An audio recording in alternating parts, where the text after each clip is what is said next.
परम आदरणीय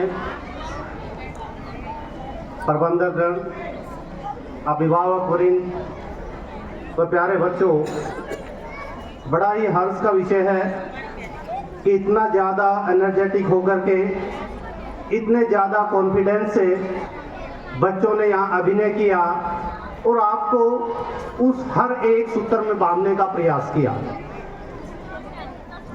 एक बात मैं कल एक पेरेंट्स से कह रहा था कि भाई साहब कल प्रोग्राम है, उसमें आना, आपको बच्चे का प्रोग्राम है। तो उसने एक शिकायत की कि सर हम प्रोग्राम में तो आ जाते हैं, लेकिन बाद में जब घर पहुंचते हैं तो एक ही शिकायत मिलती है कि आप पिता के बारे में एक भी शब्द नहीं कहा गया और मातृशक्ति के बारे में वहाँ खूब जोर लगाया गया, यानी घर में जो हमारी वैल्यू ज़्यादा है। लेकिन मैं आज इस पक्ष के बारे में बोलना चाहूँगा जो इतना अथक प्रयास करता है। पिता रोटी है, कपड़ा है, मकान है, पिता छोटे से बच्चे का बड़ा आसमान है। आप सबको पता है जितनी मेहनत आप करते हैं उतनी मेहनत एक पिता करता है जो काम पर जाता तो जवान है, लेकिन जब रिटायर होकर के आता है तो बूढ़ा होकर के आता है। यानी अपने सारे सपनों को वो अपने बच्चों के ऊपर न्यौछावर कर देता है और शायद कभी हक भी नहीं जताता है। लेकिन मैं ये नहीं कहना चाहता कि आपका योगदान कम है, आप भी उसी तरह से कंधे से कंधा मिला करके इनका साथ देते हैं, तभी कहीं जाकर के जो बच्चे किसी मुकाम पर पहुंच पाते हैं। तो आपका जो सहयोग है वो सम्माननीय है। जितनी ताकत के साथ आप इनके पीछे खड़े रहते हैं उतना ही ताकत के साथ जो है बच्चा आगे बढ़ता है आपने। लेकिन इस कंपटीशन के दौर में मैं आप लोगों से एक रिक्वेस्ट और करना चाहूँगा। पीटीएम जब होती है तो कई पेरेंट्स आते हैं कि मेरे बच्चे के मार्क्स कम आए हैं, मेरा बच्चा फर्स्ट नहीं आया, सेकंड नहीं आया। मैं कहता हूं कि आपका बच्चा फर्स्ट सेकंड उसी दिन आ गया था जो आपको जब घर से विश करके वो स्कूल के लिए चल दिया था, तो उसी दिन वो फर्स्ट और सेकंड हो गया था। तो नंबर के पीछे मत भागिए, क्योंकि आपने देखा है कि नंबर के पीछे भागने के दौड़ में कहीं ना कहीं बच्चा जो है वो मोरल वैल्यू से डिस्कनेक्ट हो जाता है, समाज की उस अवधारणाओं से डिस्कनेक्ट हो जाता है जो हम उसको देना चाहते हैं। जब आप स्कूल भेजते हैं तो इस अवधारणा के साथ भेजिए कि आप हमारे से वायदा करेंगे कि आप, और हम आपसे एक वायदा करेंगे कि आपको एक अच्छा इंसान बना करके आपका बेटा या बेटी लौटाएंगे। जब आपने अमेरिका के 100वें राष्ट्रपति अब्राहम लिंकन के बारे में सुना होगा कि उन्होंने अपने बेटे के स्कूल में प्रधानाचार्य को एक पत्र भेजा था कि आप मेरे बच्चों को एक ज्ञान करवाना कि समाज में अच्छे और सच्चे सभी नहीं होते, लेकिन वो अच्छे और बुरे की पहचान कर सके। वो ये पहचान कर सके कि एक दुश्मन के अंदर भी दोस्त बनने की इच्छा शक्ति होती है। आप उसको ये एहसास दिलाना कि पढ़ाई के साथ साथ वो बच्चा ये भी महसूस करे कि मेहनत से कमाया हुआ 1 रुपया सड़क पर मिले हुए 5 रुपए से कहीं ज्यादा वैल्यू रखता है। कि आप उसे पुस्तकें तो पढ़ाएं, लेकिन पुस्तकें पढ़ाने के साथ साथ उसको यह भी एहसास करवाएं कि जब भी कोई दूसरा व्यक्ति दर्द में हो, पीड़ा में हो, तो आप उसके साथ खड़े हो जाएं।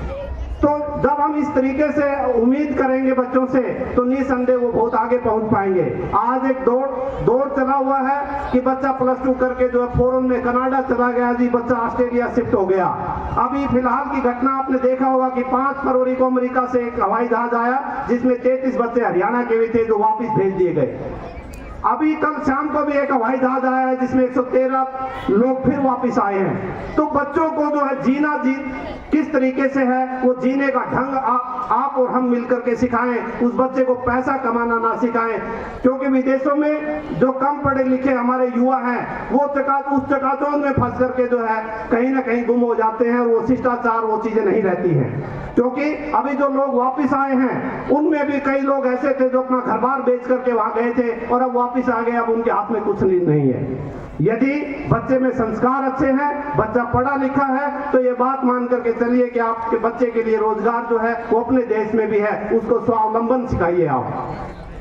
आप जो बात मैं पेरेंट्स की कर रहा था, कुछ अभी भी हमें और ज्यादा आपसे उम्मीद है, सहयोग की जरूरत है। कि जब बच्चा जाता है तो इसी उम्मीद के साथ आप भेजें कि ज्यादा मार्क्स की कोई बात नहीं बेटा, लेकिन आज जो है उससे जा करके पूछें कि आज आपने क्या सीखा या आपके अध्यापक ने आपको क्या सिखाया और आपने क्या जो है उससे अवधारणा जो हासिल की। एक छोटी सी कहानी जो मातृशक्ति के लिए भी है और अध्यापक वृंद के लिए भी है। एक स्कूल में एक अध्यापक पढ़ा रहे थे, उसने अपनी कक्षा में कहा कि आज मैं आप सबको जो 100 रुपए दे करके भेजूंगा, आप मुझे बताएं कि आप उस 100 रुपए का क्या करेंगे। किसी बच्चे ने कहा कि मैं अपना पसंदीदा खिलौना खरीदूंगा, किसी ने कहा कि मैं पुस्तक खरीदूंगा। एक बच्चा शांत बैठा था तो अध्यापक ने उससे पूछा कि बेटा आप क्या करोगे। तो उसने कहा कि सर मेरी माँ जो है वो कपड़े सिलती है, उसकी आंखें कमजोर हो गई हैं और मैं जो इन 100 रुपए से अपनी माँ के लिए चश्मा खरीदूंगा। अध्यापक बड़े खुश हुए और उन्होंने उस बच्चे को 100 रुपए अपनी माँ के चश्मे के लिए और 100 रुपए अपनी इच्छा के लिए दिए। जब वो बच्चा कई साल के बाद अध्यापक जब थोड़ा सा बुजुर्ग हो गए, दिखना कम हो गया, तो एक दिन स्कूल के आगे एक बत्ती वाली गाड़ी आकर के रुकी और उसमें से एक साहब IAS ऑफिसर जो उतर करके आए और आकर के जो उस अध्यापक के चरणों में गिर गए। कहने लगे कि सर मुझे पहचाना, मैं वही लड़का हूं जिसने आपने मुझे 100 रुपए अपनी माँ के लिए और 100 रुपए जो अपनी इच्छा के लिए दिए थे, आज मैं वही 100 रुपए लौटाने आया हूं। तो अध्यापक वरिंद से भी मेरी ये उम्मीद है कि वो इस तरीके से बच्चों को तैयार करें कि हमारे गेट के सामने भी आकर के गाड़ी रुके और वो बच्चे जो उसी तरीके से पेश आए। तो ये दायित्व अभिभावकों का भी बनता है, अध्यापक वृंद का भी बनता है, मैनेजमेंट का भी बनता है। और मैं आपको विश्वास दिलाता हूं कि हम आपके बच्चे के साथ हर कदम के साथ जो खड़े हैं उसको अच्छे बुरे का ज्ञान करवाने के लिए बिल्कुल प्रयासरत हैं। इसी आशा और विश्वास के साथ कि आप भी जो है उनका और सहयोग करेंगे। धन्यवाद। जय Hind. Thank you sir, thank you so much.